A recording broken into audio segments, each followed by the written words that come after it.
नमस्कार. प्रेमाची गोष्ट या मालिकेच्या आजच्या भागामध्ये मी तुम्हा सर्वांचे मनपूर्वक स्वागत करते. आजच्या भागामध्ये पाहायला मिळतं, सागरा मुक्ताला बोलतो, हा तुमचाच मोबाईल आहे ना, मला अनलॉक करून द्या. तर मी मुक्ता ही पटापट मोबाईल अनलॉक करते आणि सागरच्या हातात देत बोलू लागते, सागर बघा तुम्हीच, मी या माणसाला कधी मेसेजही केला नाही. त्यावेळी सागर मुक्ताचा मोबाईल पाहतो तर मुक्ताच्या मोबाईलमध्ये कार्तिकला केलेले मेसेज डिलीट केलेले असतात. त्यावेळी सागर मुक्ताला विचारू लागतो, मुक्ता तुम्ही जर कार्तिकला मेसेज केले नाही असं बोलता, मग कार्तिकला केलेले मेसेज डिलीट का केले आहेत? तरी मुक्तालाही आश्चर्य वाटतं. मात्र कार्तिकने हे सगळं केलेलं नाटक असतं. मुक्ता बोलत ते नाही, असं कसं होऊ शकतं, हे शक्य नाही आहे, मी कधीच त्या माणसाला मेसेज नाही केले आहेत. मुक्ताला काय बोलावं हेच सुचत नाही. तरी स्वातीही मुक्ताला बोलू लागते, बोल ना, आता बोल, आता का गप्प आहेस? तर इकडे कार्तिक मात्र हसू लागतो आणि कार्तिकला आठवतं की आपण पासवर्ड कशाप्रकारे मिळवला. तर सागर आणि सई ज्या दिवशी मुक्ताच्या मोबाईलचा अलार्म बंद करत होते, त्या दिवशी सई ही मुक्ताच्या मोबाईलमध्ये पॅटर्न टाकत होती आणि हा पासवर्ड टाकत असतानाच कार्तिकने लांबूनच पाहिलेलं असतं. त्यामुळे तिला माहीत पडलेलं असतं की मुक्ताच्या मोबाईलचा पासवर्ड काय आहे आणि त्या पासवर्डच्या आधारावरच त्याने मुक्ताच्याच मोबाईलवरून मुक्ताला आपल्याला मेसेज केले होते आणि ते मेसेज डिलीट करून ठेवलेत, म्हणजे कोणालाही कळू नयेत आणि आपल्या मोबाईलमध्ये मात्र तसेच ठेवले होते. कार्तिका रडण्याचं नाटक करू लागतो. त्यावेळी सागरला मुक्ता बोलते, नाही सागर, मी असं कधीही केलं नाही आहे, प्लीज माझ्यावर विश्वास ठेवा. त्यावेळी सागर बोलतो, आता कोणावर विश्वास ठेवावा आणि कोणावर अविश्वास दाखवावा हेच मला कळत नाही आहे. यामध्ये खरं कोण आणि खोटं कोण हे मला नाही माहीत. त्यावेळी मुक्ता बोलते, पण सागर तुमचा माझ्यावर विश्वास नाही आहे का? अहो मी असं का करेन, मी असं कधीच केले नाही आहे. सागर मात्र काहीच बोलत नाही. मुक्ता सागरला समजावण्याचा प्रयत्न करते, मात्र सागरला त्या मेसेजमुळे धक्का बसलेला असतो. तितक्यातच स्वातीही मुक्ताजवळ येते आणि बोलू लागते, बघितलंस का भाई, अरे तुझी बायको खोटी आहे आणि आज सिद्ध झालं आहे की मुक्ता कशी आहे ती. अरे माझ्या नवऱ्यावर तिने घाणेरडे आळ घेतले आहेत आणि आज तर खरं बाहेर आलंच. बघितलंस, सत्य कधीही लपून राहत नाही, एक ना एक दिवस ते बाहेर येतच. तर कार्तिक मात्र इकडे हसत असतो. तर स्वाती ही मुक्ताला बोलू लागते, काय प्रॉब्लेम आहे गं तुझा? अगं प्रॉब्लेम तर तुझ्यातच आहे आणि दोष तू माझ्या नवऱ्याला द्यायला लागलीस. अगं माझ्या नवऱ्यावरच तुझा डोळा होता आणि आज खरंच मला स्वतःचीच लाज वाटते की तुला वहिनी म्हणून या घरात आणलं. आज मला तुला वहिनी म्हणायची इच्छा पण नाही आहे. तू असं करशील असं कधी मला वाटलंही नव्हतं गं, पण शेवटी काय तुझ्या मनात होतं ते ओठावर आलंच ना. अगं असं करताना जरा विचार तरी करायचा होता. मुक्ता मात्र काहीच बोलत नाही. तर दुसरीकडे मुक्ताचे आईवडील घरी येत असतात. तरी माधवीताई मुक्ताच्या वडिलांना विचारू लागते, अरे पुरू काय झालं आहे, तुझी तब्येत बरी नाही आहे का? आपण यात्रेवरून असे अर्धवट का आलो आहेत? तरी माधवीताईंना ते बोलू लागतात, माधवी मला राहून राहून असं वाटते की माझी मुक्ता काहीतरी संकटात आहे आणि म्हणूनच मला यावं लागलं आहे. आपण यात्रा वगैरे हे काय ते नंतर करू शकतो, पण माझ्या मुक्ताला संकटात असताना मी यात्रा नाही करू शकत. तरी माधवीताई बोलू लागतात, चल आपण जाऊनच बघू की मुक्ता खरंच संकटात आहे का. तर दुसरीकडे पाहायला मिळतं, इंद्राताई या मुक्ताला बोलू लागतात, काय गं, अगं मला वाटलं होतं तू चांगली समजूतदार मुलगी आहेस, चांगल्या घरातून आली आहेस, पण अशा खालच्या थराला जाशील असं कधी वाटलंही नव्हतं गं. अगं आजपर्यंत मी तुझ्या सगळ्या गोष्टी माफ केल्या, पण या चुकीला मी तुला माफ करूच शकत नाही. त्यावेळी त्या मुक्ताला बोलतात, तुझ्या अशा या घाणेरड्या स्वभावामुळेच तुझं लग्न ठरत नसावं कदाचित, पण एक लक्षात ठेव, तुझं नशीब चांगलं होतं की तुला सागरसारखा चांगला नवरा मिळाला, पण तुला तो सांभाळताच आला नाही आणि तुला तो कधी कळलाही नाही. अगं मला वाटायचं होतं की तू या घरात आल्यानंतर हे घर सांभाळशील, सुखाने संसार करशील, पण तू तर हे घर मोडायला निघाली आहेस आणि अशी घर मोडणारी मुलगी माझ्या या घरात नको आहे. त्यावेळी इंद्राताई सागरला आवाज देत बोलू लागतात, सागर तू हिला घराच्या बाहेर काढणार आहेस की नाही, काही बोलणार आहेस की नाही?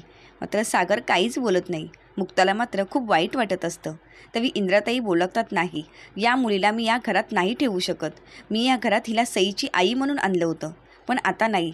ही जर मुलगी माझं घर उद्ध्वस्त करत असेल तर या मुलीला मी माझ्या घरात राहू देणार नाही. तर इकडे मुक्ताचे आईवडीलही घरी आलेले असतात. तर इंद्राताई सागरला बोलतात, सागर मी पुन्हा एकदा तुला विचारते आहे, तुझं काय चाललं आहे? ही जर मुलगी अशीच वागत आहे तर तू हिला घराबाहेर काढणार आहेस की नाही? सागर मात्र काहीच बोलत नाही. त्यावेळी इंद्राताई बोलतात, आता मीच हिला घराबाहेर काढणार असं बोलून मुक्ताला बोलतात, यानंतर या घरात एक क्षणभरही मी तुला ठेवणार नाही. तितक्यातच मुक्ताची आई येते आणि इंद्राताईंचा हात पकडत बोलू लागते, काय झालं आहे, काय चाललं आहे नक्की या घरामध्ये? प्रत्येक वेळी माझ्या मुलीचा या घरात अपमानच केला जातो आहे का? आणि हे सगळं काय चाललं आहे मला सांगा. मुक्ता काय चाललं आहे? मुक्ता बोलते, आई तू अचानक इथे का आली आहेस आणि तुम्ही तर यात्रेसाठी गेला होता ना? तेव्हा माधवीताई बोलू लागतात, मुक्ता हे सगळं नंतर पाहता येईल, पण अगोदर काय झालं ते मला सांग. तुझ्या डोळ्यात अश्रू का आहेत? तेव्हा मुक्ता बोलू लागते, आई तुम्ही दमून आला असाल दोघंही ना, तुम्ही जाऊन आराम करा बघू, मी तुम्हाला सगळं नंतर सांगेन. मुक्ताची आई बोलू लागते, नाही, तुला अशा अवस्थेत पाहून आम्हाला झोप लागणार आहे का? आम्ही आराम करू शकतो का? नाही मुक्ता, काय घडले ते अगोदर सांग. मात्र मुक्ता ही सगळं सांगण्यासाठी खूप टाळाटाळ करू लागते. त्यावेळी स्वाती ही मुक्ताला बोलू लागते, का काय झालं सांग ना, आता त्यांनाही कळून देत ना त्यांची मुलगी किती चुकीची आहे ते, आणि त्यांच्या मुलीने काय केलं हे त्यांनाही कळायला हवं. त्यावेळी माधवीताई बोलू लागतात, का माझ्या मुलीने अशी काय चूक केली आहे? त्यावेळी स्वाती बोलू लागते, माझ्या नवऱ्यावर जबरदस्ती केल्याचा आरोप केला आहे तिने. त्यावेळी माधवीताई उलटं स्वातीलाच बोलू लागतात, का मग हे तुम्ही तोंड वर करून सांगताय का? अहो माझ्या मुलीने खोटा आळ कोणावर घेऊच शकत नाही. आणि हो, तुम्ही बाई असून बाईचं दुःख नाही का समजू शकत? तुम्ही तिच्या विरोधात कशा काय बोलू शकता? अहो माझी मुलगी कधीच खोटं बोलणार नाही. आणि तसंही ज्या माणसाने माझ्या मुलीवर विनयभंग करण्याचा प्रयत्न केला त्या माणसाला लाज वाटायला हवी. हे ऐकून स्वातीलाही खूप राग आलेला असतो. तर इंद्राताई पुढे जात बोलू लागतात, 101 वाली तोंड सांभाळून बोल, आणि तुझी मुलगी खरी की खोटी हे आता जगासमोर आलं आहे आणि आम्हालाही कळले. त्यामुळे हा जो खोटेपणाचा भोळेपणाचा तिच्या चेहऱ्यावरचा आव आहे ना, तो तिच्याजवळच ठेवायला सांगा. ती फक्त दिसायला भोळी आहे, पण तिच्या मनात घाणेरडे नको ते विचार असतात. त्यावेळी इंद्राताईंचं हे बोलणं ऐकून मुक्ताची आई बोलू लागते, झालं बस झालं, माझ्या मुलीबद्दल मी असं नाही ऐकून घेऊ शकत. त्यावेळी त्या बोलू लागतात, मग माझ्याही जावयाबद्दल मी ऐकून घेऊ शकत नाही. तुमची मुलगी चुकीची आहे. तिने स्वतःच्या नंदेच्या नवऱ्याला जाळ्यात ओढण्याचा प्रयत्न केला आहे, आणि अशा मुलीवर तुमचा पूर्ण विश्वास आहे? त्यावेळी इंद्राताईंना माधवीताई बोलू लागतात, हो आहे माझा विश्वास. तितक्यातच मुक्ताचे वडील बोलू लागतात, बस झालं, आत्तापर्यंत मी खूप काही ऐकून घेतलं, पण आता ऐकून घेणार नाही, कारण हा प्रश्न माझ्या मुलीचा आहे, आणि माझ्या मुलीच्या चारित्र्यावर कोणी शिंतोडे उडवलेले मी बाप म्हणून सहन करू शकत नाही. त्यावेळी इंद्राताई मात्र शांतच बसतात. तरी मुक्ताचे वडील हे सागरजवळ येऊन बोलू लागतात, सागरराव तुम्ही का गप्प आहात, आणि हे सगळं तुम्ही ऐकून घेताय का? अहो तुमच्या बाजूने आज मी माझ्या मुक्ताला या घरात ठेवलं, तुमच्या बाजूने मी नेहमी मुक्ताला समजावत आलो. आजही मी मुक्ताला एवढंच बोलत आहे की सागरला समजून घे, पण नाही, आज मला समजलं की ज्या घरात बायकोवर आणि माझ्याच मुलीवर आरोप होतात आणि तरीही तुम्हाला काहीच बोलायचं नाही. अहो माझ्या मुलीला मी तळहाताच्या फोडाप्रमाणे जपलं, कधीही तिच्यावर हात उचलला नाही, किंवा कधी तिच्यावर अविश्वास तर दाखवलाच नाही. आणि एवढंच नाही तर मी तिच्यासोबत कधी मोठ्या आवाजातही बोललो नाही, पण ती अपेक्षा माझी तुमच्याजवळून असणारच ना. पण नाही, आज तर तुम्ही काहीच बोलत नाही आहात.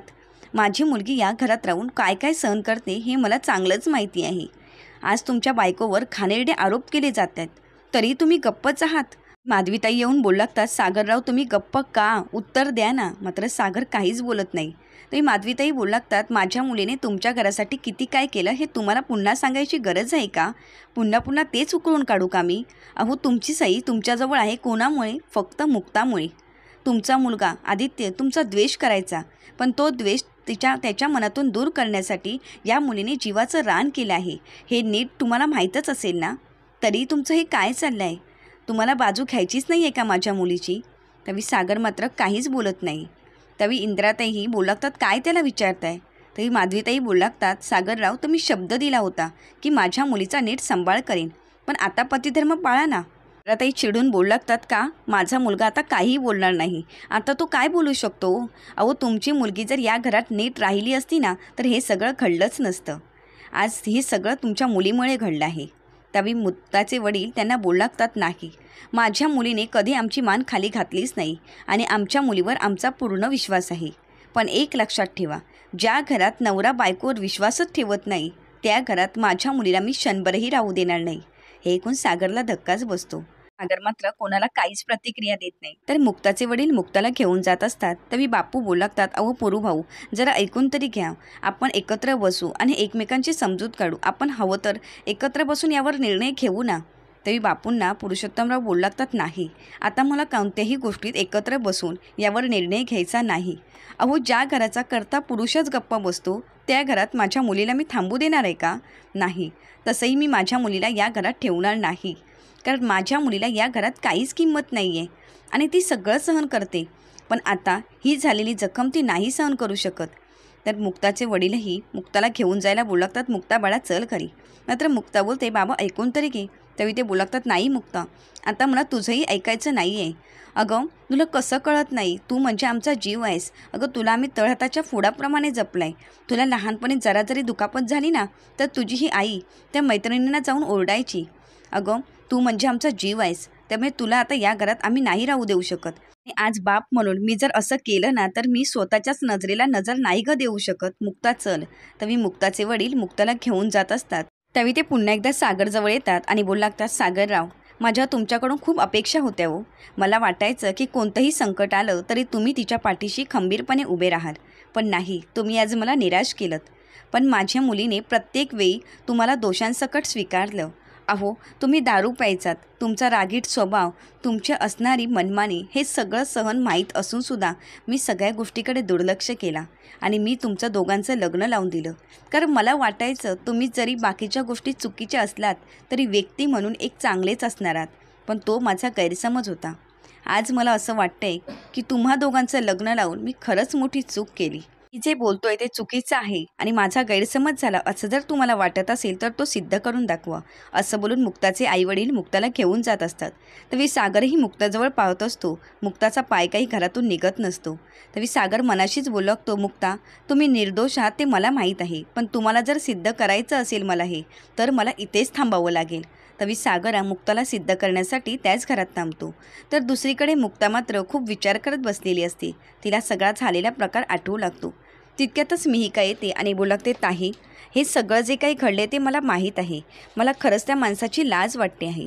आणि तो माणूस तुला हात तरी कसा का लावू शकतो? त्याची हिंमतच कशी झाली तुला हात लावायची? पण या बाबतीत तू पोलीस स्टेशनला नाही का गेलीस? पोलीस कंप्लेंट करायची होती ना? तवी मुक्ता बोलते, तेच तर करायला गेले होते ग मिहिका, पण शेवटी काय झालं, मलाच त्यांनी तुरुंगात टाकलं. आणि तसंही त्या माणसांचा माझ्यावर विश्वासच नाही. मग स्पष्टीकरण देण्यात काहीच अर्थ नाही आहे. माझीच फक्त मी सहीसाठी त्या घरात गेली होती आणि सही हीच माझ्यासाठी महत्त्वाची आहे. त्यामुळे मी सहीची आई म्हणूनच सहीसाठी हवं तेवढं करेन, पण आता मला कोणाला काही स्पष्टीकरणच द्यायचं नाही. तर पुढील भागात पाहायला मिळतं, सागर मुक्ताला बोलू लागतो, तुमचे आणि माझे मतभेद असतीलही, पण तुम्हाला मी सहीपासून कधीच वेगळं करणार नाही.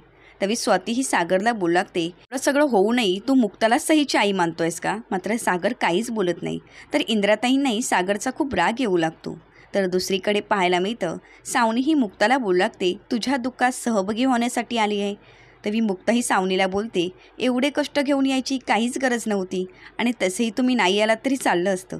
आणि हो, आता जर तुम्ही इथून नाही गेलात ना तर मला हाकलून देण्याशिवाय दुसरा काही पर्यायच नसेल. मग मला धक्के मारून जरी तुम्हाला इथून घालवावं लागलं ना तरी मी ते करेन. तर दुसरीकडे सागर आरतीला फोन करतो आणि बोलू लागतो, केस संदर्भात मला बोलायचं आहे. तर आरती मात्र फोन कट करते. त्यावेळी सागर बोलू लागतो, काही करून मला ह्या आरतीला गाठावंच लागेल, तरच मला काहीतरी सत्य बाहेर काढताच येईल. अशाच मालिकेचे नवनवीन अपडेट पाहण्यासाठी चॅनलला नक्की सबस्क्राईब करा. धन्यवाद.